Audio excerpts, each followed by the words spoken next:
not possible to draw a parallel between these projections that happen because of the Jesus belief and the soulmate issue? Like, is it for me like I feel that that if I have to feel the soulmate, that to believe somebody is my soulmate is irrelevant really. Mm. And is it not the same then? Because the soulmate is really like a love union, so that has to be felt. Mm. Totally. And is it not the same then with the Jesus thing that you believe? Yeah. That whether someone believes in Jesus or they do not believe it is in the end irrelevant. Exactly. What matters is if they can feel Yeah.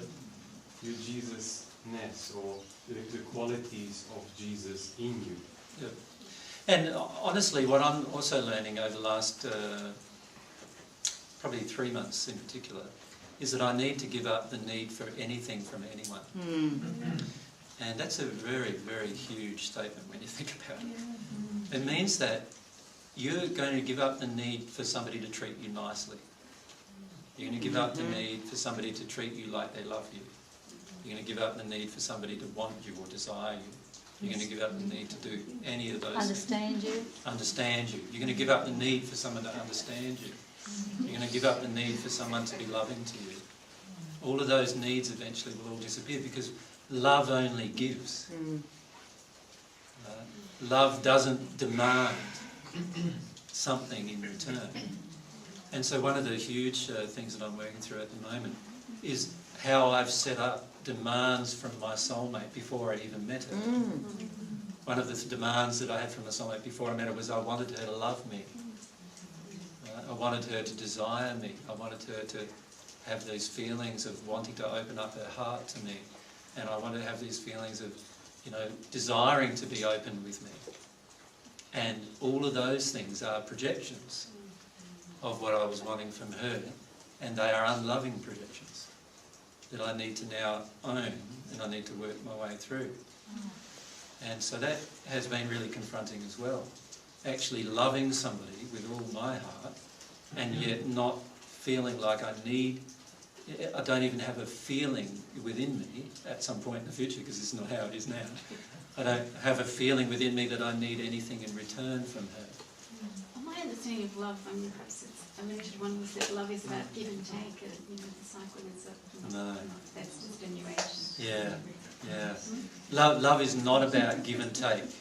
Does God take from you? No. It's and that's why in the first century I said there's more happiness in giving than there is in receiving. And every celestial spirit is in a state where they give love, but particularly from people on earth, very rarely receive it. And yet they can continue giving love. And one thing that I've often connected with myself with the soulmate issue is there has been soulmates where the soulmates in one soulmate half is in the celestial spheres and the other half is in the first sphere or in the hells, not receiving any love at all and not giving any love at all to the soulmate, and yet that soulmate is in complete bliss and happiness. And then I'm looking at my own relationship saying, I'm not in complete bliss and happiness. I'm badly needy. Like, I need my soulmate to love me, And so what I've got to do then is go, why am I needing that? What's going on within me that causes me to have these huge needs for her to love me? What's happening inside of myself? What's the feeling I'm avoiding? And I'll show you some of the things that I've written. They're a little personal, but my soulmate won't like seeing this video if she sees it, because she doesn't like anything private being public. So my apologies to my soulmate. But it's important. So one other thing is my soulmate did say to me that I need to be open and more open and honest about my emotions. Yes. So that's what I'm doing. And so, here's one. This was on the 7th of June. I'm getting major projections of anger and fear from Mary. Major rejection. Feels like she wants nothing to do with me at all. I feel like we were overseas and I feel like going home without her. I feel like she hates me and hates me being alive. I feel like if I died, she'd be happier.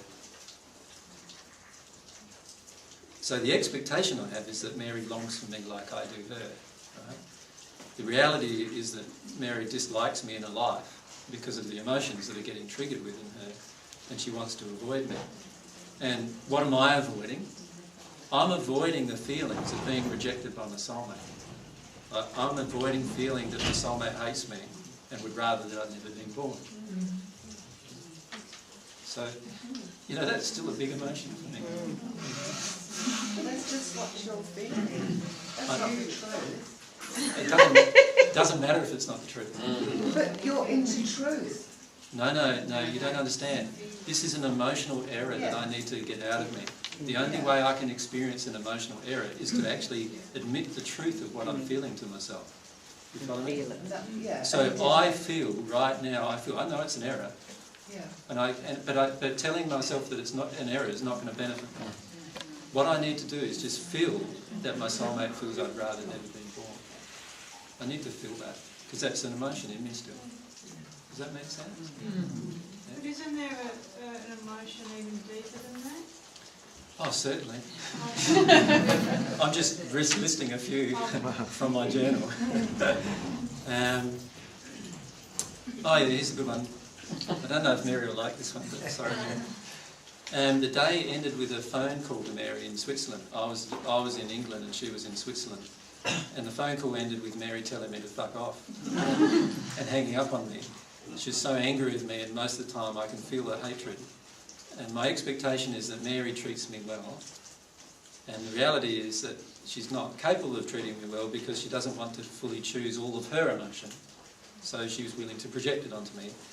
And what I'm avoiding feeling unloved, hated and rejected by my soulmate. And I can still feel those emotions in me, even though I've been crying about them since the 7th of June. So 7th of June is now what? It's 5 weeks. Is it as intense as it was then, the emotion? No, it's not. So it is healing. But I can still feel them. It's interesting. It's totally different feeling them by yourself than it is saying to somebody else that so this is interesting for me too, because I don't normally talk about my emotions very much. Yeah.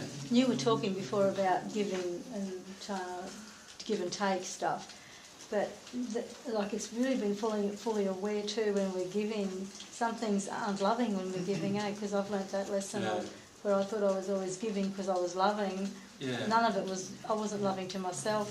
I was over giving. Yeah. What happened there was I was in England at the time, and I woke up one morning and I just had this major realisation. And soul realisations are like light bulb moments, aren't they? Just bang, you've got them. And this major realisation that every time I had a desire for something outside of myself, aside from my desire for God, because God can fulfil all my desires, right? But every time I have a desire for something outside of myself that has nothing to do with God, I am setting up the possibility, and the most likely possibility, of my being disappointed. And as soon as I do that, obviously I'm going to set up the emotional possibility of having lots of pain and hurt as well. So then I realised that I had to deal with this emotionally. I can't deal with this intellectually, right? Every time you try and deal with something intellectually, you skip over heaps of emotions. So what I had to do then was I had to work through the emotions of what I was desiring outside of myself and why. So for example, I was desiring people to treat me justly.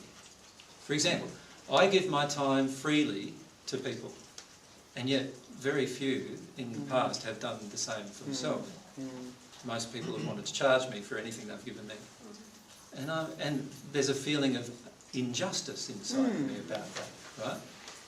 And the feeling of injustice has been created because I've set it up. I've set it up because I've actually had this desire for something outside of myself. Does that make sense? And because I've had this desire for something outside of myself, which is for somebody else to treat me justly, I'm going to be disappointed. Now, what I've had to do emotionally is I've had to then go into the emotion of I feel injustice. I've had to go into the injustice and actually feel the injustice in every single thing that's been unjust in my life. And given 2,000 years, that's quite a few things, right? So I've had to work my way through those emotions and give up emotionally give up the need for anybody outside of myself to give me anything. Now that's a huge thing to deal with.